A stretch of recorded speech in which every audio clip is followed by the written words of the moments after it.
रितिका की आंखों से आंसू थमने का नाम ही नहीं ले रहे थे। उसकी सांसें तेज चल रही थीं। दिल किसी पिंजरे में बंद पंछी की तरह फड़फड़ा रहा था। सामने खड़ी वो बूढ़ी औरत अपने नुकीले नाखूनों जैसे शब्दों से उसकी आत्मा को काट रही थी। तुम हमारी गुलाम हो रितिका, तुम्हें इस घर से बाहर जाने का कोई हक नहीं है। बूढ़ी औरत की कठोर आवाज ने कमरे की हवा को और भारी कर दिया। रितिका घुटनों के बल बैठ गई, हाथ जोड़कर गिड़गिड़ाई, कृपा करके मुझे जाने दीजिए, मैं माँ से पैसे लौटा कर ले आऊंगी। आप मुझे बांध कर क्यों रखना चाहती हैं? मेरी माँ ऐसा नहीं कर सकती, मेरी माँ मुझे कभी नहीं बेच सकती। बूढ़ी औरत ठहाका मारकर हंसी। उसकी आंखों में ऐसी चमक थी जैसे किसी शिकारी को अपने शिकार पर पूरा अधिकार हो। तुम्हारी माँ? तुम्हारी माँ तो बहुत पहले ही तुम्हें छोड़कर जा चुकी है। उसने तुम्हें हमारे हवाले कर दिया है और पैसे लेकर गायब हो गई है। रितिका का चेहरा सुन्न पड़ गया। उसका गला सूख गया, मानो जुबान तालू से चिपक गई हो। नहीं, आप झूठ बोल रही हैं। उसकी आवाज टूट गई, लेकिन बूढ़ी औरत के चेहरे पर कोई दया नहीं थी। सच्चाई कितनी भी कड़वी क्यों ना हो, पर होती वही है। तुम्हें इस घर की इज्जत बनना होगा। तुम्हें अभिमान राजवंश से शादी करनी होगी।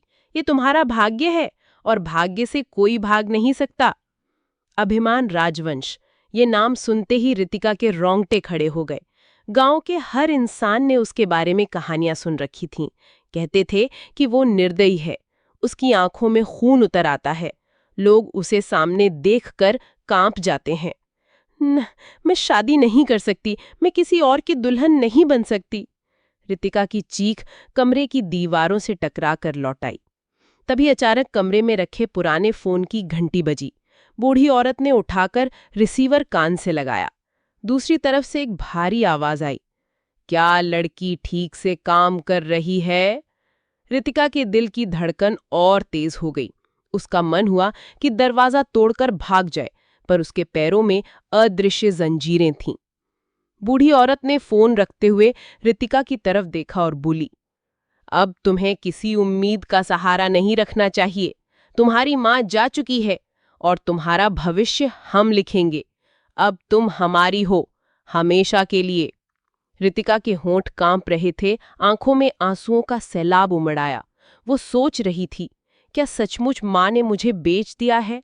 क्या मेरी जिंदगी अब इसी कैद और अनचाही शादी में कटेगी, या फिर मैं कभी अपनी किस्मत बदल पाऊंगी? रात गहरी हो चुकी थी, लेकिन रितिका की जिंदगी का अंधेरा अभी शुरू हुआ था। सुबह की हल्की किरणें खिड़की से छनकर कमरे में आईं, लेकिन रितिका की आंखों के लिए वो उजाला नहीं, बल्कि किसी जेल की दीवारों पर पड़ती पीली रोशनी जैसा था। रात भर नींद उसकी पलकों से कोसों दूर रही थी। हर बार जब वो आंखें बंद करती, उसकी माँ का चेहरा सामने आ जाता। वही माँ जिसने उसे प्यार से पाला, वही माँ जिसने उसका हाथ पकड़कर इस हवेली तक लाया। क्या सचमुच उसने मुझे बेच दिया है? बाहर से कदमों की आहट आई। दरवाजा खुला और वही बूढ़ी औरत भीतर दाखिल हुई। उसके हाथ में लाल रंग का एक थाल था, जिसमें फूल, सिंदूर और अन्य शादी की सामग्री रखी थी। तैयार हो जाओ, उसने ठंडी आवाज में कहा। रितिका घबराकर पीछे हट गई। किस लिए? बूढ़ी औरत ने उसकी आंखों में सीधा देखते हुए कहा, तुम्हारी शादी के लिए। अभिमान राजवंश तुम्हारा पति बनने वाला है। आज शाम को तुम्हारा रिश्ता पक्का कर दिया जाएगा। ये सुनकर रितिका का पूरा शरीर कांप गया। उसकी सांसें तेज हो गई, मानो उसका दिल सीने से बाहर निकल आएगा। नहीं, ये संभव नहीं है। मैं किसी और से शादी नहीं कर सकती। मेरी जिंदगी मेरी है। बूढ़ी औरत ने ठंडी हंसी हंसी। जिंदगी तुम्हारी नहीं है लड़की, अब ये इस घर की है। अभिमान के नाम पर जीना ही तुम्हारा नसीब है। रितिका की आंखों में आंसू भर आए। उसकी आत्मा बगावत कर रही थी, लेकिन उसके शरीर में हिम्मत नहीं बची थी। मैं माँ से बात करना चाहती हूँ। मैं यकीन नहीं करती हूँ कि उन्होंने ऐसा किया होगा। बूढ़ी औरत ने सख्ती से कहा, तुम्हारी माँ अब इस दुनिया से परे है। या तो मान लो कि उसने तुम्हें बेच दिया, या फिर मान लो कि उसने तुम्हें छोड़ दिया। दोनों ही सच तुम्हारे लिए बराबर दर्दनाक है। रितिका जमीन पर गिर पड़ी। उसके हाथ कांप रहे थे, आंसू उसके गालों पर ढुलकते चले गए। हे भगवान, मुझे बचा लो, वो बुदबुदाई। इसी बीच दरवाजे के बाहर अचानक कई कदमों की आहट सुनाई दी। भारी, मजबूत कदम, जैसे कोई तूफान कमरे में प्रवेश करने वाला हो। दरवाजा खुला और पहली बार रितिका ने उसे देखा। अभिमान राजवंश। उसकी ऊंची लंबी काया कमरे में खड़ी थी। चौड़े कंधे, गहरी आंखें और चेहरे पर एक सख्त नकाब जैसी गंभीरता। उसकी निगाहें इतनी पैनी थी कि मानो किसी की रूह तक चीर दें। रितिका ने डर से अपनी सांस रोक ली। यही है वो इंसान जिससे मुझे शादी करनी है। अभिमान ने बूढ़ी औरत से नजरें मिलाईं। क्या ये वही लड़की है? उसने ठंडी आवाज में पूछा। हाँ, यही है। अब ये तुम्हारी होने वाली पत्नी है, बूढ़ी औरत ने मुस्कुराते हुए कहा। रितिका की आंखें उसकी ओर उठीं। उसने चाहा कि कुछ कहे, कुछ समझाए, लेकिन उसके होंठ जम चुके थे। अभिमान की निगाहें एक पल के लिए उस पर ठहरी। उसकी आंखों में कुछ था, गुस्सा, रौब या फिर शायद कोई छुपा हुआ दर्द। रितिका समझ नहीं पाई। वो बस इतना बोला, शादी से पहले इसे संभाल कर रखना, मुझे किसी तरह का हंगामा नहीं चाहिए। ये कहकर वो बाहर चला गया, जैसे उसकी मौजूदगी महज एक आदेश हो। रितिका का दिल डूब गया। क्या सचमुच मुझे ऐसे आदमी के साथ पूरी जिंदगी बितानी होगी? क्या ये रिश्ता मेरे लिए मौत से भी ज्यादा कठिन साबित होगा? कमरे की खामोशी में उसके आंसुओं की आवाज गूंजने लगी। शाम का वक्त था। राजवंश हवेली की लंबी चौड़ी गलियां सुनसान पड़ी थीं। सोने जैसी जड़ीदार झूमर दीवारों पर हल्की रोशनी फैला रहे थे। हर कोना इतना विशाल था कि जैसे कोई भूल भुलैया हो, जहां से बाहर निकलना आसान न हो। रितिका अपने कमरे में बैठी खिड़की से बाहर देख रही थी। आकाश धीरे धीरे काला पड़ रहा था और चांद की रोशनी पेड़ों पर बिखर रही थी। उसका दिल अभी भी माँ की याद और डर से भरा था। वो सोच रही थी कि उसकी जिंदगी अब किस राह पर जा रही है। तभी दरवाजा हल्के से खुला। भारी कदमों की आहट फिर से पास आई। रितिका का दिल जैसे किसी ने जकड़ लिया। जब उसने पलटकर देखा तो सामने वही खड़ा था, अभिमान राजवंश। आज उसने काले रंग की शेरवानी पहनी थी। उसका चेहरा कठोर था, आंखें गहरी और रहस्यमयी। कमरे में उसकी मौजूदगी ने हवा को और भारी कर दिया। रितिका घबराकर खड़ी हो गई। आप? उसकी आवाज कांप रही थी। अभिमान की नजरें सीधे उसकी आंखों से टकराईं। डर क्यों रही हो? मैं तुम्हें खाने नहीं आया, उसने गहरी आवाज में कहा। रितिका चौंक गई। उसे उम्मीद थी कि वो उस पर गुस्सा करेगा, उसे धमकाएगा, लेकिन उसके लहजे में एक अजीब सी ठंडक थी। मैं यहाँ जबरदस्ती लाई गई हूँ, रितिका हकलाते हुए बोली। मैं शादी को नहीं चाहती, कृपया मुझे जाने दीजिए। अभिमान कुछ देर खामोश रहा। उसकी आंखों में एक पल के लिए हल्की सी चमक उभरी, लेकिन उसने तुरंत अपने चेहरे पर सख्ती का नकाब चढ़ा लिया। यहां से जाने का सवाल ही नहीं उठता, जो तय हो चुका है वही होगा। रितिका की आंखों में आंसू छलक आए। पर ये मेरे साथ अन्याय है। मेरी माँ मुझे कभी ऐसे बेच नहीं सकती थी। अभिमान ने उसे ध्यान से देखा। उसके चेहरे पर डर और बेबसी साफ झलक रही थी। कुछ पल के लिए उसकी कठोरता ढीली पड़ी। जिंदगी में हर किसी को वो नहीं मिलता जो वो चाहता है। तुम सोचती हो मैं खुश हूं इस शादी से? रितिका चौंक गए। उसने सोचा था कि अभिमान उसके खिलाफ है, लेकिन उसकी आवाज में छुपे दर्द ने उसे उलझन में डाल दिया। मतलब? उसने धीरे से पूछा। अभिमान ने खिड़की से बाहर देखा। ये शादी भी मेरे लिए मजबूरी है। तुम्हारी तरह मुझे भी किसी ने यहां बांधा है। फर्क सिर्फ इतना है कि मैंने शिकायत करना छोड़ दिया है। रितिका स्तब्ध रह गई। क्या सचमुच ये निर्दयी दिखने वाला आदमी भी किसी मजबूरी में जी रहा है? अभिमान ने उसकी ओर पलट कर देखा। लेकिन एक बात याद रखना रितिका, तुम अब इस घर का हिस्सा हो। तुम्हारे आंसू तुम्हें और कमजोर बना देंगे। अगर तुम्हें जीना है तो मजबूत बनना होगा। ये कहकर वो मुड़ गया और दरवाजे की ओर बढ़ा। रितिका वहीं खड़ी रही। उसकी धड़कनें अभी भी तेज थीं। उसने पहली बार महसूस किया कि अभिमान के चेहरे की कठोरता के पीछे कोई गहरी कहानी छुपी है। उसके मन में एक नया सवाल जन्म चुका था। क्या मैं इस आदमी को समझ पाऊंगी? क्या ये शादी सचमुच सिर्फ मजबूरी है या इसके पीछे कोई और रहस्य छुपा है? रितिका धीरे धीरे इस हवेली की गलियों से वाकिफ होने लगी थी। हवेली बाहर से भले ही सोने जैसी चमकती दिखती थी, पर भीतर की खामोशी उसे किसी कैद खाने जैसी लगती थी। लंबे लंबे गलियारे, ऊंची छतों पर झूमर, पुराने समय की बड़ी बड़ी पेंटिंग्स और दीवारों पर टंगे हुए पूर्वजों के चेहरे, सब उसे घूरते से लगते। हर सुबह वही बूढ़ी औरत कमरे का दरवाजा खोलती और कठोर आवाज में कहती, यहां से बाहर निकलने की कोशिश मत करना, तुम्हें इस घर के नियम मानने होंगे। रितिका की हर हरकत पर पहरा था। नौकर चाकर भी उसे ऐसे देखते जैसे वो कोई अजनबी हो या शायद कोई कैदी। वो उससे दूरी बनाए रखते, कोई भी दिल से बातचीत करने को तैयार नहीं था। एक दिन वो खिड़की से बाहर झांक रही थी। विशाल बगीचा, फव्वारे और पेड़ों से घिरी हवेली बाहर से किसी सपनों की दुनिया जैसी लगती थी। लेकिन रितिका का दिल चीख रहा था, अगर ये सपनों की दुनिया है तो मैं इतनी अकेली क्यों हूं? वो खिड़की से आसमान की ओर देखती और धीरे धीरे अपने आंसू पोंछ लेती। उसे अपनी माँ की याद आती। क्या सचमुच माँ ने मुझे छोड़ दिया, या इसके पीछे कोई और सच है? दिन गुजरते गए। रितिका ने देखा कि अधिमान अक्सर देर रात घर लौटता, कभी किसी से बात नहीं करता। उसके कदम भारी और चुपचाप होते। एक बार उसने दूर से देखा कि अभिमान अपने कमरे में बैठा शराब का ग्लास थामे खामोश था। उसकी आंखें खोई हुई थीं, जैसे भीतर कोई गहरा जख्म हो। रितिका समझ नहीं पा रही थी, क्या ये वही अभिमान है जिससे लोग डरते हैं, या फिर यह आदमी भी अंदर से टूटा हुआ है? धीरे धीरे उसे एहसास हुआ कि अभिमान उससे दूरी बनाए हुए है। वो उससे सीधे बात नहीं करता, बस आदेश देता या चुपचाप नजरें फेर लेता। लेकिन रितिका ने महसूस किया कि जब भी वो उसके करीब होती, अभिमान की आंखों में हल्की सी बेचैनी उभर आती। हवेली के बाकी लोग भी उसके प्रति शक्की थे।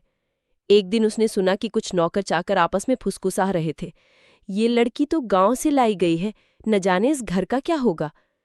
अभिमान साहब मान गए, वरना कौन इनके करीब जा सकता है? रितिका के दिल पर यह सुनकर और बोझ बढ़ गया। क्या सचमुच मैं यहाँ सिर्फ एक सौदा बनकर आई हूँ?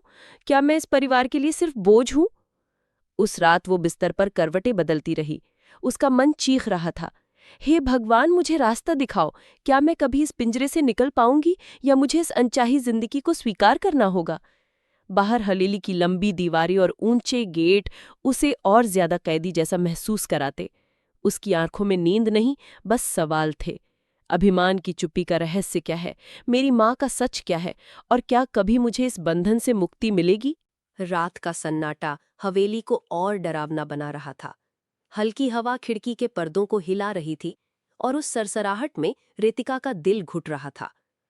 उसने तय किया, आज वो सच्चाई जानकर ही रहेगी। धीरे धीरे वो कमरे से बाहर निकली। हवेली के गलियारे में झूमरों की हल्की पीली रोशनी थी। उसके कदम कांप रहे थे, पर उसका मन सवालों से भरा था। जैसे ही वो सीढ़ियां उतरकर नीचे पहुंची, उसे आंगन के पास बूढ़ी औरत और दो नौकरों की फुसफुसाहट सुनाई दी। वो चुपचाप एक खंभे के पीछे छुप गई। बूढ़ी औरत हंसते हुए कह रही थी, कितनी मासूम है लड़की, सोचती है उसकी माँ उसे यहाँ छोड़कर लौट आएगी। दूसरे नौकर ने पूछा, क्या सचमुच उसकी माँ ने उसे पैसों के लिए बेच दिया? बूढ़ी औरत ने जवाब दिया, हाँ, और क्या। औरतें जब भूख और गरीबी से जूझती हैं तो बेटी भी सौदा बन जाती है। रितिका की माँ ने सोने की थैलियां ली और चली गईं। अब वो लड़की हमेशा यहीं रहेगी, अभिमान राजवंश की दुल्हन बनकर। ये सुनते ही रितिका का दिल जैसे चाकू से काट दिया गया। उसकी आंखों में आंसू भर आए, पर उसने किसी तरह अपनी आवाज दबाई, नहीं, माँ ऐसा नहीं कर सकती। लेकिन अगर ये सच है तो? वो चुपचाप अपने कमरे में लौट आई और बिस्तर पर गिर पड़ी। उसका पूरा शरीर कांप रहा था। क्यों माँ, आपने ऐसा क्यों किया? उसने रोते रोते कहा। क्या मैं आपके लिए बोझ बन गई थी? आपने मुझे किसी अजनबी के हाथों बेच दिया, और अब मैं हमेशा के लिए इस पिंजरे में कैद हो गई हूँ। उसकी आंखों से आंसू बहते रहे, और उसका दिल एक एक पल टूटता चला गया। सुबह हुई, लेकिन उसके चेहरे पर उदासी और भी गहरी हो गई थी। अब वो किसी उम्मीद के सहारे नहीं जी रही थी। उसके लिए माँ अब एक सपना थी, और हकीकत सिर्फ ये हवेली और अभिमान की छाया। वो खिड़की से बाहर देखते हुए बुदबुदाई, अब मैं किस पर भरोसा करूं? माँ भी चली गई और मेरी जिंदगी भी। उसके आंसू अब शिकायत नहीं, बल्कि हार की निशानी बन चुके थे। उसका भरोसा पूरी तरह टूट चुका था।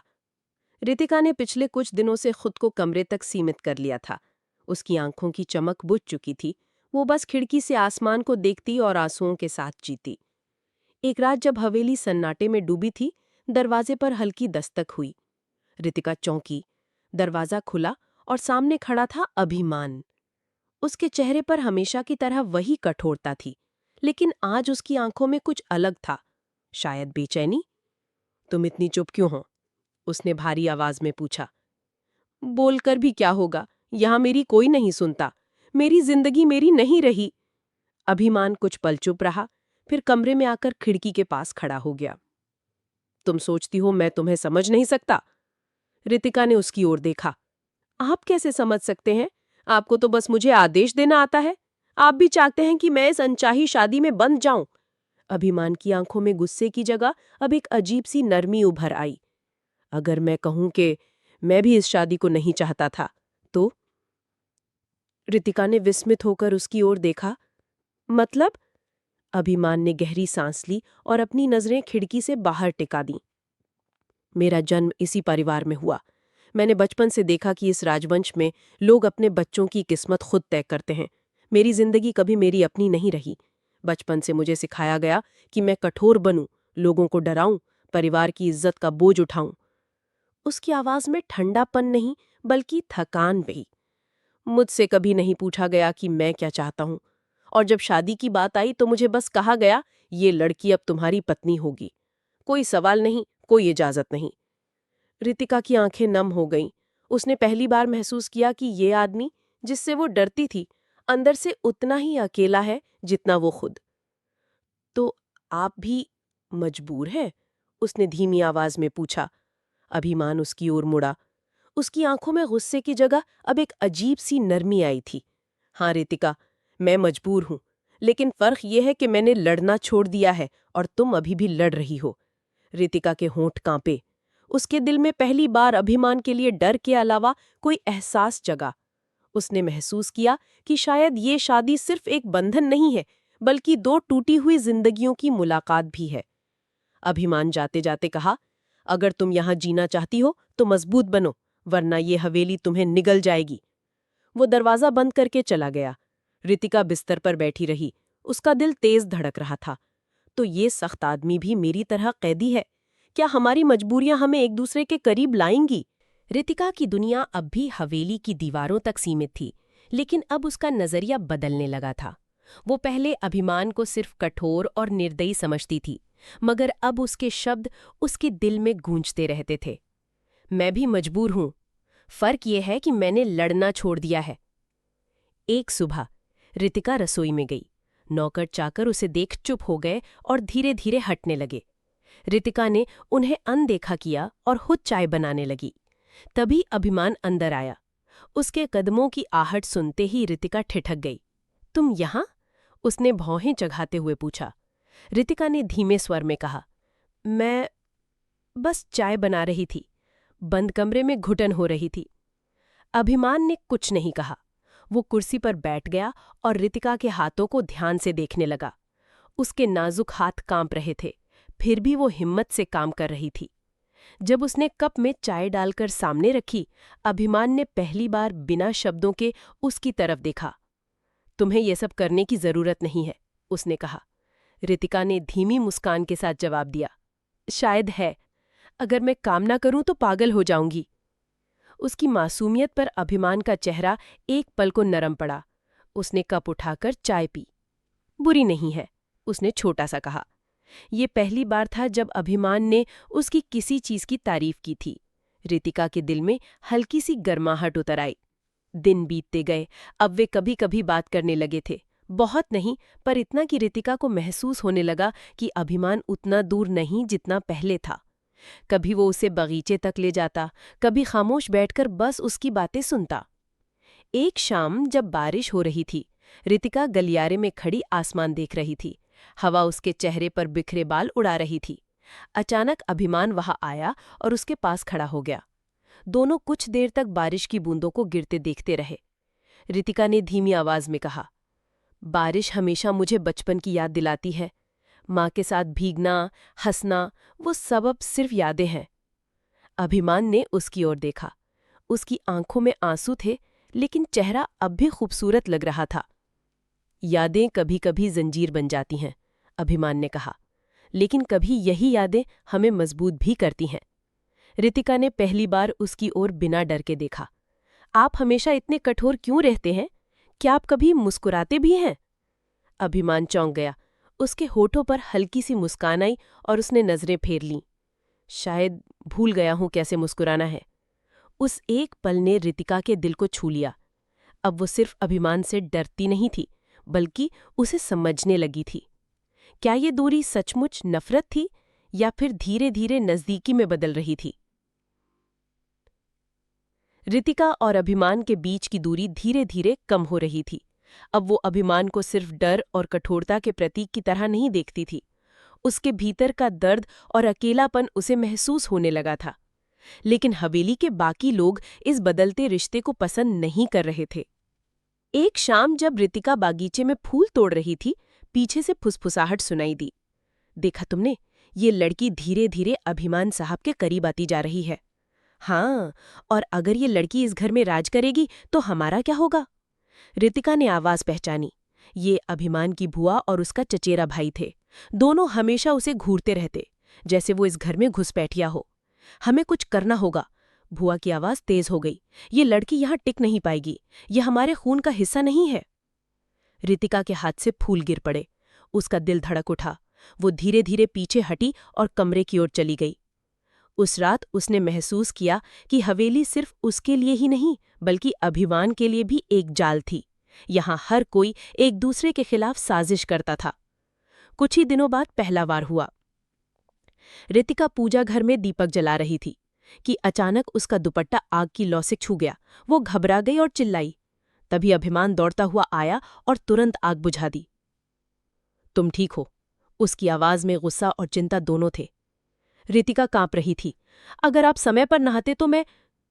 अभिमान ने उसकी आंखों में देखा। यह हादसा नहीं था, किसी ने जानबूझकर किया है।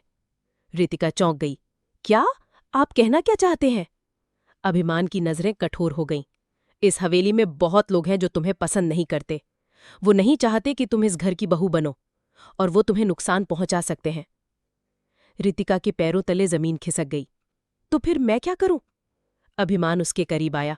उसकी आवाज धीमी थी लेकिन मजबूत। डरना मत। अब तुम अकेली नहीं हो। अगर किसी ने तुम्हें छूने की कोशिश की तो उसे मुझसे गुजरना होगा। उसकी आंखों में पहली बार ऐसा आत्मविश्वास दिखा जिसने रितिका के दिल को छू लिया। उस रात रितिका बिस्तर पर लेटी रही। बाहर तूफान था, लेकिन उसके मन में पहली बार एक अनजाना सुकून था। शायद मैं अकेली नहीं हूं। शायद अभिमान सचमुच मेरे साथ है। लेकिन उसे पता नहीं था कि हवेली के अंधेरे कोनों में अभी और भी बड़ी साजिशें पनप रही थीं। सुबह हवेली में शांति थी, लेकिन अंदर ही अंदर हर कोई उथल-पुथल महसूस कर रहा था। पिछली रात के हादसे के बाद नौकर चाकर एक दूसरे से फुसफुसा रहे थे। रितिका को लग रहा था कि अगर वो हमेशा चुप रहेगी तो लोग उसे और कमजोर समझेंगे। उसने तय किया, अब डरना नहीं। दोपहर के समय जब पूरा परिवार दालान में इकट्ठा हुआ, रितिका ने धीरे धीरे सबके सामने कदम रखा। उसके चेहरे पर हल्की सी घबराहट थी, लेकिन आंखों में अजीब सा साहस चमक रहा था। मुझे कुछ कहना है। उसकी आवाज धीमी थी लेकिन सन्नाटा पसर गया। बुआ ने व्यंग से कहा।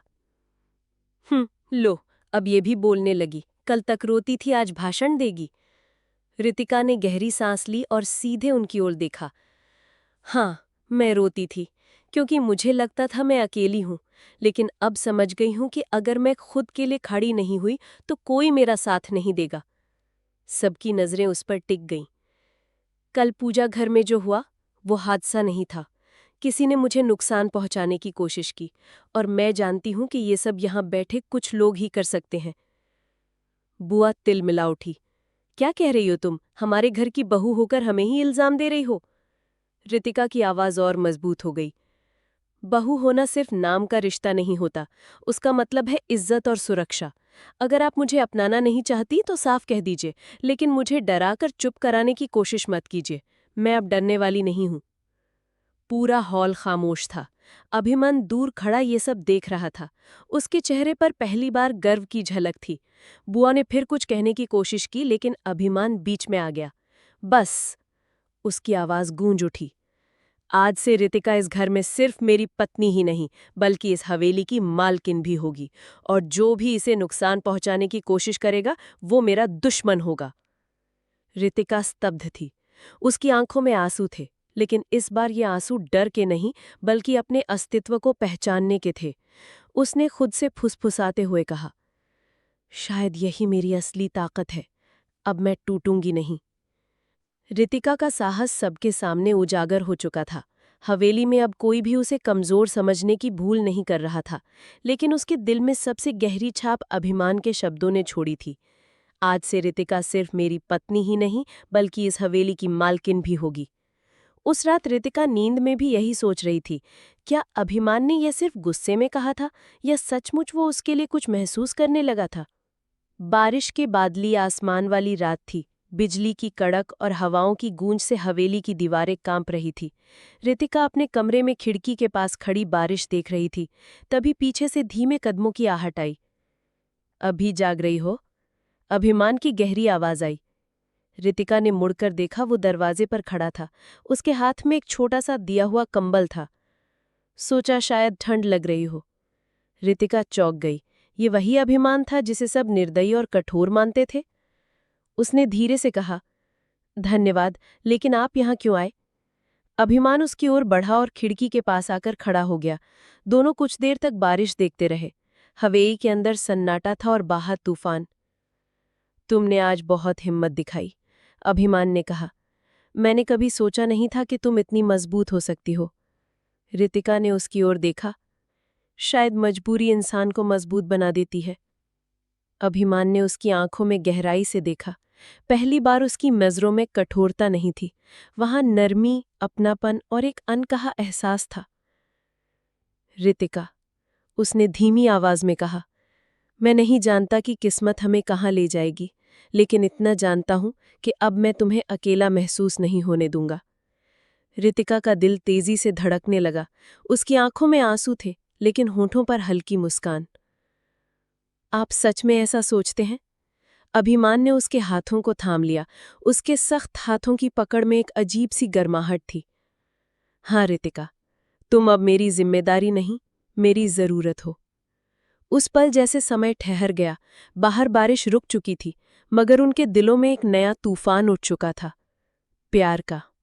रितिका ने धीरे से अपनी नजरें झुका लीं, लेकिन उसके होठों से फुसफुसाहट निकली, शायद मैं भी अब अकेली नहीं हूं। रात की वो मुलाकात रितिका और अभिमान दोनों के दिल में एक नया एहसास जगा चुकी थी, लेकिन हवेली की दीवारों के पीछे अब भी अंधेरा छुपा हुआ था। अगली सुबह रितिका आंगन में फूल चुन रही थी कि अचानक उसे हवेली के पुराने हिस्से से कुछ अजीब आवाज सुनाई दी।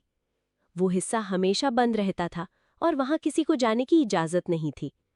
जिज्ञासा से भरी रितिका धीरे धीरे उस ओर बढ़ी। दरवाजे के पास पहुंचकर उसने देखा, बुआ और हवेली का पुराना मैनेजर धीमी आवाज में बात कर रहे थे। ये लड़की अब हमारी राह में कांटा बन रही है, बुआ फुसफुसा रही थी। अगर सच सामने आ गया तो सब कुछ खत्म हो जाएगा। आप चिंता मत कीजिए, मैनेजर ने जवाब दिया। जब तक वो हवेली के इस हिस्से में नहीं आती, हमारा राज कोई नहीं जान पाएगा। रितिका का दिल धड़क उठा। आखिर कौन सा राज है जो वो छुपा रहे हैं? वो तुरंत अपने कमरे में लौट आई, लेकिन उसका मन बार बार वही सवाल दोहरा रहा था। शाम को जब अभिमान अपने कमरे में था, रितिका ने हिम्मत जुटाकर उससे कहा, मुझे आपसे कुछ कहना है। अभिमान ने उसकी ओर देखा। क्या हुआ? मुझे आज मैंने बुआ और मैनेजर को सुना, वे कह रहे थे कि अगर सच सामने आ गया तो सब कुछ खत्म हो जाएगा, और उन्होंने हवेली के पुराने हिस्से की तरफ इशारा किया। अभिमान की आंखें अचानक चौकन्नी हो गई। तुम वहां गई थी? रितिका घबरा गई। मैं बस आवाज सुनकर चली गई थी, लेकिन मुझे लगता है कि वहां कुछ ऐसा छुपा है जो हमें जानना चाहिए। अभिमान ने गहरी सांस ली। उसका चेहरा कठोर हो गया। तुम नहीं जानती रितिका, इस हवेली की दीवारों में ऐसे राज दफन हैं जो किसी की जिंदगी बदल सकते हैं, और अगर तुमने उन राजों को छूने की कोशिश की तो लोग तुम्हें कभी माफ नहीं करेंगे। रितिका ने कांपती आवाज में कहा, लेकिन अगर सच इतना खतरनाक है तो क्या हमें उसे जानना नहीं चाहिए? अभिमान कुछ पल खामोश रहा।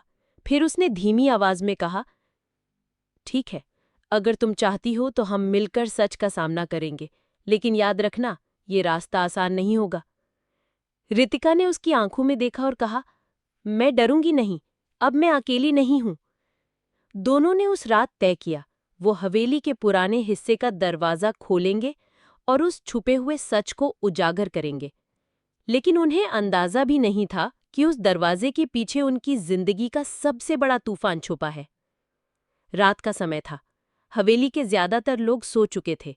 हवाओं में अजीब सी सरसराहट थी, जैसे दीवारें खुद कोई रहस्य बताने को बेचैन हों। रितिका और अभिमान धीरे धीरे पुराने हिस्से की ओर बढ़े। रितिका के कदम कांप रहे थे, लेकिन उसका साहस उसे पीछे नहीं हटने दे रहा था। अभिमान ने फुसफुसाकर कहा, याद रखना, अगर कोई देख ले तो तूफान खड़ा हो जाएगा। रितिका ने उसकी आंखों में देखते हुए कहा, सच छुपाकर जीने से अच्छा है तूफान का सामना करना। दरवाजा बहुत पुराना था, जंग खाया हुआ, और उसके ऊपर मोटी जंजीर लगी थी।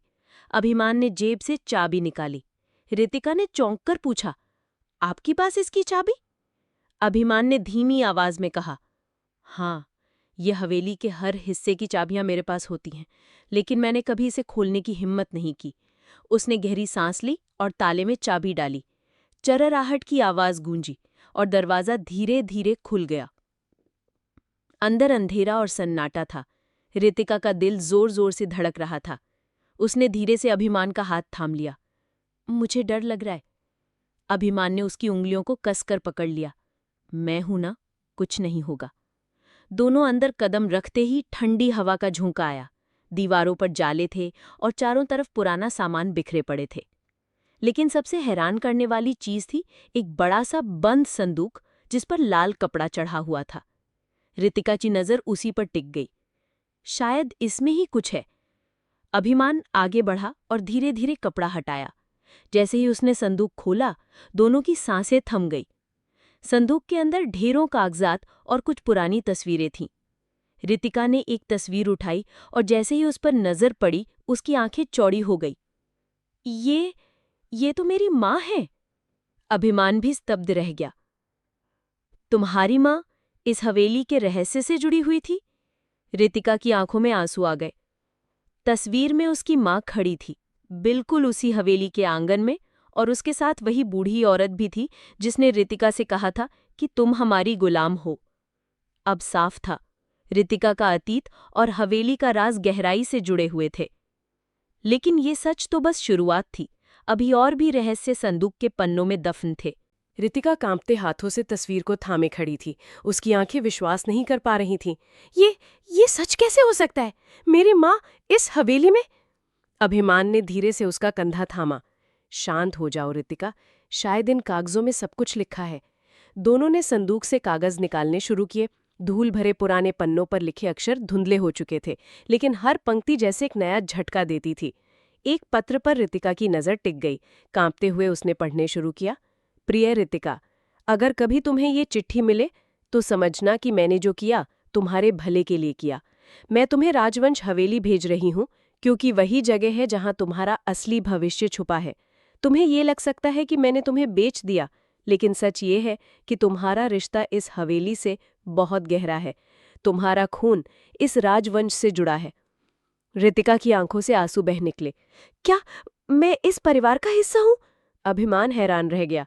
इसका मतलब तुम्हारी माँ पहले से ही इस हवेली से जुड़ी थी? लेकिन कैसे? रितिका ने संदूक में और कागज तलाशे। तभी उसे एक पुरानी डायरी मिली। डायरी में लिखा था, मैंने राजवंश के वारिस के लिए काम किया था, लेकिन मेरे साथ विश्वासघात हुआ। मेरी मासूम बेटी को दूर ले जाना ही मेरी मजबूरी थी। आज हालात मुझे मजबूर कर रहे हैं कि मैं उसे फिर से यहीं भेज दूं। रितिका की सांसें थम गई। इसका मतलब मेरी माँ कभी इस हवेली में काम करती थी, और शायद मैं भी इस परिवार से खून के रिश्ते से जुड़ी हूँ। अभिमान ने गंभीर नजरों से रितिका की ओर देखा। अगर यह सच है रितिका, तो तुम यहाँ सिर्फ नौकरानी या कैदी नहीं हो, तुम इस हवेली की हकदार हो। रितिका की आंखों में आंसू चमक उठे। लेकिन अगर ये सच है तो मेरी माँ ने मुझे सीधे बताने के बजाय इतना बड़ा खेल क्यों खेला? अभिमान ने गहरी सांस ली। शायद क्योंकि सच इतना खतरनाक था कि वो सीधे बताकर तुम्हें बचा नहीं सकती थी। दोनों एक दूसरे को देख रहे थे। अब सवाल बहुत थे, लेकिन जवाब कम। और तभी अचानक हवेली के बाहर तेज कदमों की आवाज गूंजी। किसी ने उस पुराने हिस्से की ओर बढ़ना शुरू कर दिया था। पुराने हिस्से का सन्नाटा अचानक भारी कदमों की आवाज से टूट गया। रितिका और अभिमान ने चौंक कर दरवाजे की ओर देखा। दरवाजा धड़ाम से खुला। बुआ और हवेली का पुराना मैनेजर अंदर आ गए। बुआ की आंखों में गुस्सा और डर दोनों थे। तो तुमने आखिरकार वो दरवाजा खोल ही दिया अभिमान। मैनेजर ने रितिका के हाथों में पकड़े कागजों को देखा और गुस्से से चिल्लाया, इन्हें तुरंत वापस रख दो, तुम्हें इनकी कोई इजाजत नहीं है। रितिका ने कांपते हुए भी हिम्मत जुटाई। ये कागज मेरे अतीत का सच बताते हैं, मेरी माँ का सच और मेरा भी, मुझे ये जानने का हक है। बुआ ठंडी हंसी हंसी। हक? तुम्हारे जैसे लोग हक की बातें करते हैं। तुम्हारी माँ ने भी यही भूल की थी और उसकी सजा तुम भुगत रही हो। अभिमान आगे बढ़ा और उसकी आवाज में सख्ती थी। बस, रितिका अब कैदी नहीं है, और अगर तुम्हें लगता है कि मैं चुप रहूंगा तो ये तुम्हारी सबसे बड़ी भूल है। मैनेजर ने गुस्से में कदम बढ़ाए। तुम हवेली के राज को उजागर नहीं कर सकते। अगर ऐसा हुआ तो पूरा राजवंश बदनाम हो जाएगा। अभिमान ने तेज आवाज में कहा, सच कितना भी कड़वा क्यों ना हो, छुपाना और भी बड़ा अपराध है। रितिका की आंखों में आंसू थे, लेकिन इस बार उसमें डर नहीं बल्कि साहस था। मेरी माँ ने मुझे यहाँ इसलिए भेजा कि मैं सच जानूं, और मैं पीछे नहीं हटूंगी। बुआ का चेहरा गुस्से से लाल हो गया। तो तुम्हें भी तुम्हारी माँ की तरह सजा मिलेगी। इतना कहकर बुआ ने इशारा किया और दो नौकर अंदर आ गए। उनके हाथों में लाठियां थीं। रितिका और अभिमान एक दूसरे के करीब खड़े हो गए। अभिमान ने धीरे से कहा, आज टकराव होगा रितिका, लेकिन याद रखना, हम अकेले नहीं हैं, सच हमारे साथ है। रितिका ने उसका हाथ कसकर थाम लिया। हाँ, अब मैं डरूंगी नहीं। कमरे में तनाव का तूफान था। एक और बुआ और उसके आदमी झूठ और रहस्य की रक्षा करने के लिए तैयार थे। दूसरी ओर रितिका और अभिमान सच को उजागर करने की ठान चुके थे। हवेली की दीवारें गवाह थी, अब कुछ बड़ा होने वाला था। कमरे में तनाव चरम पर था। बुआ और उसके आदमी आगे बढ़ रहे थे, जबकि रितिका और अभिमान डटे हुए थे। नौकरों ने लाठियां उठाईं, लेकिन अभिमान गरज कर बोला, कोई भी हाथ उठाने से पहले सोच ले, ये हवेली मेरी है, और अगर किसी ने रितिका को छुआ तो उसे मुझसे टकराने का अंजाम भुगतना होगा। उसकी आंखों की आग देखकर नौकर पीछे हट गए। बुआ ने गुस्से से दांत पीसे। अभिमान, तुम भूल रहे हो कि तुम्हारी शक्ति हमारी चुप्पी पर टिकी है। अगर सच बाहर आया तो राजवंश का नाम मिट्टी में मिल जाएगा। रितिका कांपती आवाज में बोली, नाम की इज्जत झूठ और अन्याय पर नहीं टिक सकती। अगर मेरे खून का रिश्ता इस हवेली से है तो मुझे सच जानने का पूरा अधिकार है। अचानक उसने कागजों का एक और पन्ना उठाया और जोर से पढ़ना शुरू किया। रितिका राजवंश की नाजायज संतान है। उसकी माँ कभी हवेली में काम करती थी और उसे धोखे से दूर भेज दिया गया, लेकिन वो खून वही है। कमरा सन्नाटे से भर गया। अभिमान हक्का बक्का रह गया। मतलब रितिका इस परिवार का हिस्सा है? बुआ की आंखों में डर चमक उठा। चुप रहो, ये सब झूठ है, ये कागज किसी काम के नहीं। लेकिन मैनेजर का चेहरा पीला पड़ चुका था। उसने बुआ की ओर देखा और धीमी आवाज में बोला, अब झूठ छुपाया नहीं जा सकता। सच यही है, रितिका इस हवेली की बेटी है। रितिका के पैरों तले जमीन खिसक गई। मैं इस परिवार की। अभिमान ने उसके कंधे पर हाथ रखा। उसकी आवाज धीमी लेकिन दृढ़ थी। तो इसका मतलब तुम इस हवेली की असली हकदार हो? बुआ चीख उठी। नहीं, अगर ये सच मान लिया गया तो सारी शक्ति मेरे हाथों से निकल जाएगी। मैं कभी ऐसे नहीं होने दूंगी। उसकी आंखों में पागलपन था। उसने आगे बढ़कर कागजों को छीनने की कोशिश की, लेकिन रितिका ने पहली बार उसकी आंखों में सीधे देखा। बस, अब और नहीं।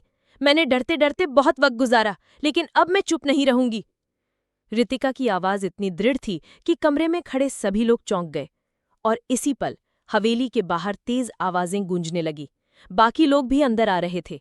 अब ये राज सिर्फ कमरे तक सीमित नहीं रह सकता था, ये पूरे राजवंश के सामने उजागर होने वाला था। हवेली के बड़े हॉल में सब लोग इकट्ठे हो चुके थे। बुआ का चेहरा गुस्से से लाल था और रितिका कांपते दिल के साथ बीच में खड़ी थी। अभिमान उसके साथ मजबूती से खड़ा था। आज सच सबके सामने आएगा, उसने ऊंची आवाज में कहा। रितिका ने हाथ में पकड़े दस्तावेज उठाए और सबके सामने पढ़ना शुरू कर दिया। उसकी आवाज कांप रही थी, लेकिन शब्द बिजली की तरह गूंज रहे थे। रितिका राजवंश की बेटी है। उसकी मां कभी इस हवेली में रहती थी और एक साजिश के कारण उसे यहां से निकाल दिया गया, लेकिन रितिका का खून इस परिवार से जुड़ा है। पूरा हॉल सन्नाटे में डूब गया। सबकी नजरें रितिका पर थीं। बुआ चीख पड़ी, झूठ! ये सब झूठ है। अगर इसे सच मान लिया गया तो मेरी सत्ता खत्म हो जाएगी। अभिमान ने कठोर स्वर में कहा, सत्ता झूठ और लालच से नहीं चलती बुआ। रितिका इस हवेली की असली हकदार है। मैनेजर ने भी आगे आकर सिर झुका लिया। मुझे माफ कीजिएगा, लेकिन ये सच है। मैंने सालों तक इसे छुपाया, पर अब और नहीं। बुआ गुस्से से कांपती हुई पीछे हट गई। नहीं, मैं हार नहीं मानूंगी। लेकिन इस बार रितिका ने उसकी ओर सीधी नजर डालते हुए कहा, आप हार चुकी हैं क्योंकि सच को कोई कैद नहीं कर सकता। उसकी आवाज में इतनी ताकत थी कि पूरा हॉल तालियों से गूंज उठा। हवेली के लोग अब रितिका के साथ थे।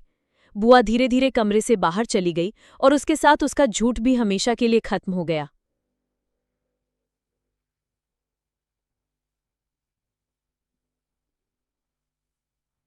एक नई शुरुआत। हवेली की खिड़कियों से धूप अंदर आ रही थी। कई सालों से जो अंधेरा था वो मिट चुका था।